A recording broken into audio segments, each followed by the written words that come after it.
Hey there everybody, I'm Joe Disney Guy, and today is my birthday. And to celebrate, I say we take a look at Disney's 13th animated feature, Alice in Wonderland.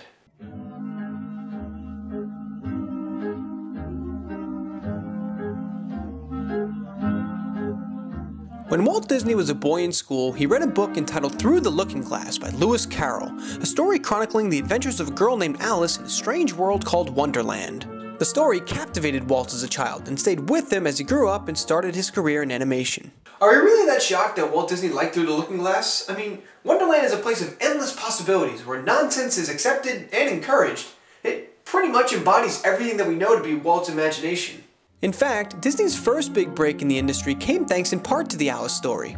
In 1923, Disney's Laugh-O-Gram Studios produced a short entitled Alice's Wonderland, which featured Virginia Davis as a live-action version of the titular Alice interacting with an animated world.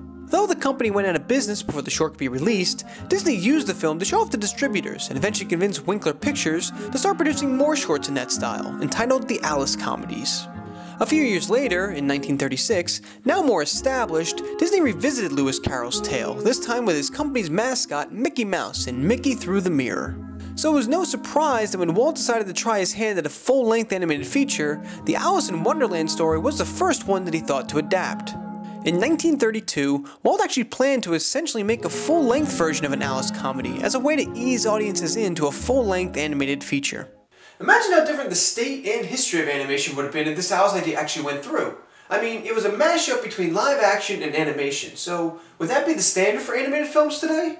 And heck, would it even have been successful in thus launching the genre of animation? Disney eventually abandoned this idea, however, due in large part to Paramount's 1933 live-action feature, Alice in Wonderland, which flopped at the box office. Walt would revisit the Alice story in 1937, however, actually registering the title Alice in Wonderland in 1939. Walt had storyboard artist Al Perkins work on the script and artist David Hall make up a full reel for the Alice story. The issue, though, was that Hall's animations too closely resembled the original gruesome animations in the book from John Tenniel, which are hard to animate and morbid in tone, and Perkins's script was deemed too dark for Disney, so the project was again put on the shelf as World War II started to take over the studio. Again, I kind of have to wonder aloud about how different things for the company would have been if they had gone with this version of Alice in Wonderland.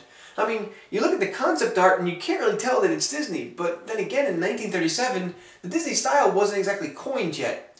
It's just crazy to me to think about how the development of one project, or lack thereof in this case, can drastically affect the history of a company. But when World War II ended in 1945, and with the studio a bit more stable, Disney decided to take another shot at adapting one of his favorite childhood stories to film.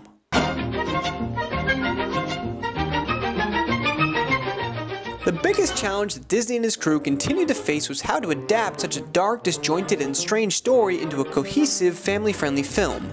British author Aldous Huxley was brought in to rewrite Perkins' original script, but Walt felt that Huxley's script was far too literal an adaptation on Lewis Carroll's book. And for those of you out there who have read A Brave New World, Huxley's most famous novel, yeah, I somehow don't think that he and Disney's whimsical scenes like Bibbidi Bobbidi Boo go together very well. The crew remained stumped on how to adapt Alice to the big screen until there was finally a breakthrough in the form of concept artist Mary Blair. Blair, who had been with the company since 1940, submitted to Walt a number of paintings showing her idea of what the world of Wonderland could look like. The paintings used bold, bright colors and warped perspective, and was a far cry from the more sketch-like drawings of Tenniel in the original book. Walt loved these more modernistic paintings and decided to not only use them as concepts for Wonderland, but was inspired by them to make the film exclusively with animation and to focus the story more on the whimsical and fun aspects of Carroll's story than the dark and gruesome ones. See, the problem wasn't that they were following the book too closely, it's that they weren't following the crazy parts close enough. With the direction of the film finally set, work on the script could resume at last. Walt encouraged the writers to try to keep as much of Carroll's original writing and dialogue in the film, as he felt that it was what gave the original story much of its humor.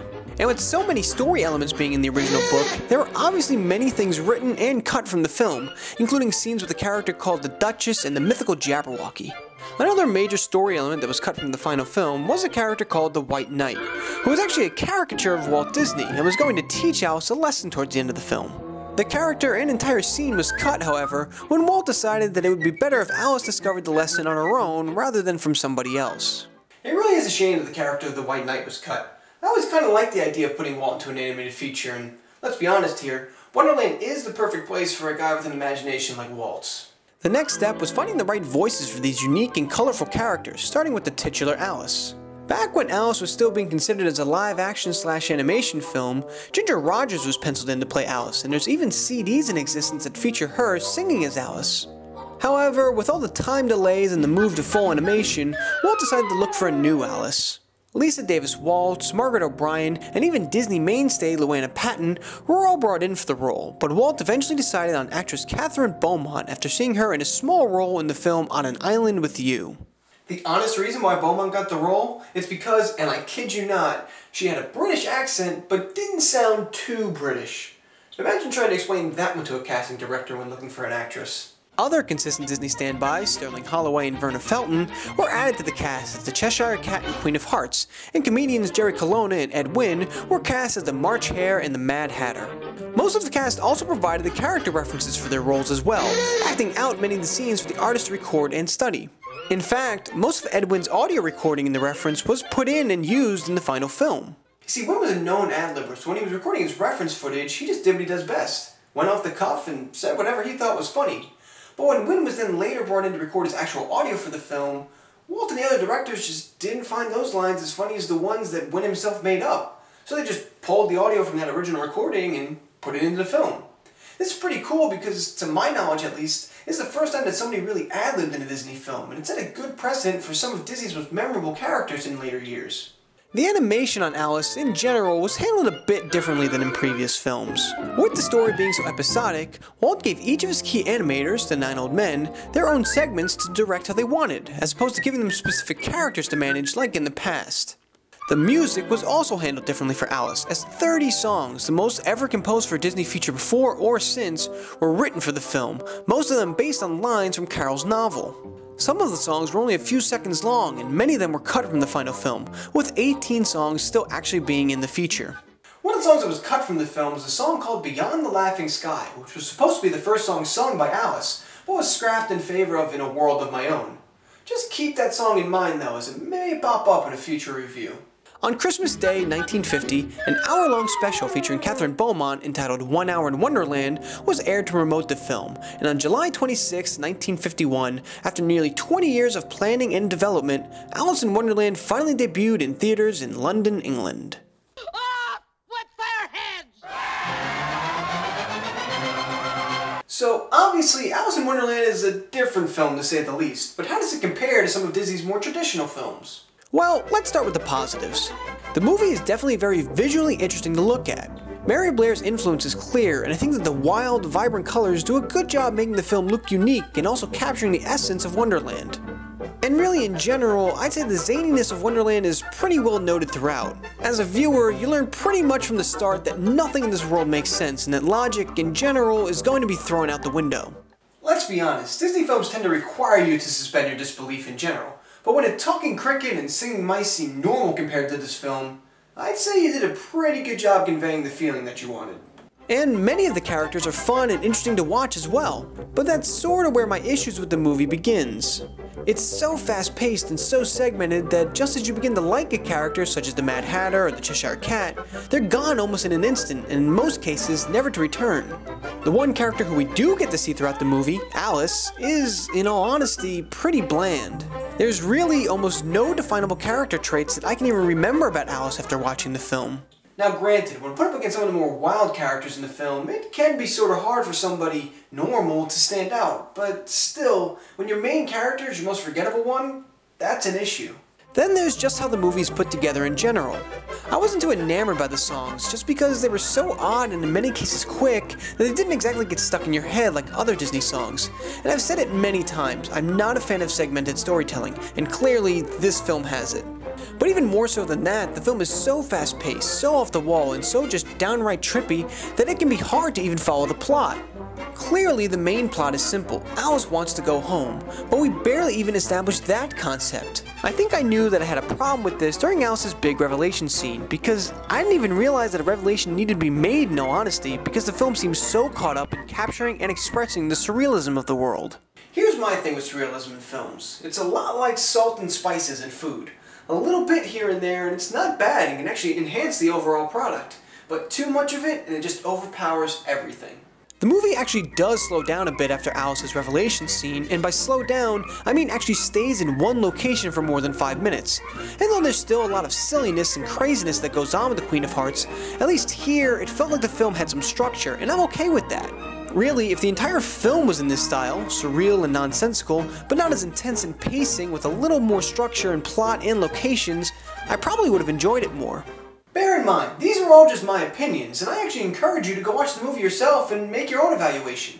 I'm not in love with the over-the-top surrealism, but maybe you are, and if you are, great. Sit back, relax, and enjoy the film. I'll just enjoy my more traditional Disney fare. At the end of the day, Alice in Wonderland really is just a different feeling movie than most of your Disney classics, and that's not necessarily a bad thing.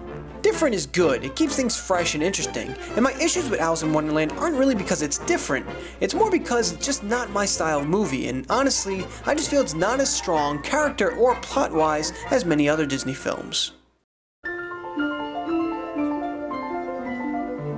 Unfortunately, Alice in Wonderland was not well received in theaters when it was first released. Literary critics panned the film for, as they called it, Americanizing a great work of English literature.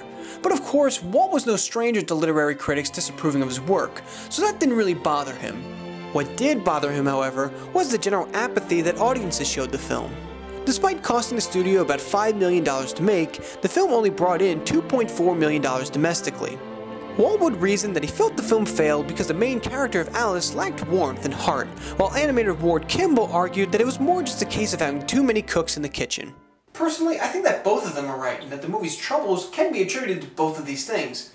I already went over how I thought that Alice wasn't exactly a memorable character, and with so many different animators directing different parts of the film, it's really no wonder why the film feels so disjointed and choppy. Due to its box office failure, the film would be re-aired as an edited, hour-long version in the second episode of Walt's show Disneyland, and would never be re-released in theaters in Walt's lifetime. Luckily for Disney, however, that's not where the story of Alice in Wonderland ends. In 1968, a surrealistic film bringing the music of the Beatles to life by the name of Yellow Submarine was released and was a huge success, and helped prompt a change in the culture of the United States at the time to be more receptive to surrealistic and psychedelic forms of art. With this changing culture came a sudden revival for Alice in Wonderland, particularly on college campuses, where requests for prints of the film started to become more commonplace. This actually kind of put Disney in a tough spot, as on the one hand, there was a clear interest in their film, which is always a good thing. But on the other, it wasn't really a well-kept secret that much of the film's newfound popularity was due to and enhanced by the drug culture of the 60s and 70s, which for obvious reasons is something that the Disney company would rather not be associated with, and actually led to them withdrawing a lot of prints of the film during this time. Eventually though, Disney would embrace the revival of interest in their film, re-releasing it in theaters in 1974 with a bit of a psychedelic poster, and again in 1981. And ironically, with the re-releases came more positive critiques of the film, which now call it the best adaptation of Lewis Carroll's work ever put to film. So with all the positivity surrounding the film in the late 60s through early 80s, I guess you could say that Alice in Wonderland was a film that was quite literally ahead of its time. These days, the influence of Alice in Wonderland is still very prevalent. The film's intro instrumentals, entitled Alice in Wonderland, is a jazz classic today, and the film is still a major part of Disney culture. Alice in Wonderland still boasts the most songs ever in a Disney feature, and is one of the few Disney movies to have two separate attractions in the Disney parks, with the Alice in Wonderland Dark Ride and the world-famous Mad Tea Party spinning teacups. And in 2010, Walt Disney Pictures actually released a reimagining to the Alice story with Tim Burton's Alice in Wonderland, and a sequel to this film, entitled Through the Looking Glass, is scheduled for 2016. So, although Alice in Wonderland struggled to gain traction in its early years, it can't be disputed that the film Disney always wanted to make is still highly influential all of these years later.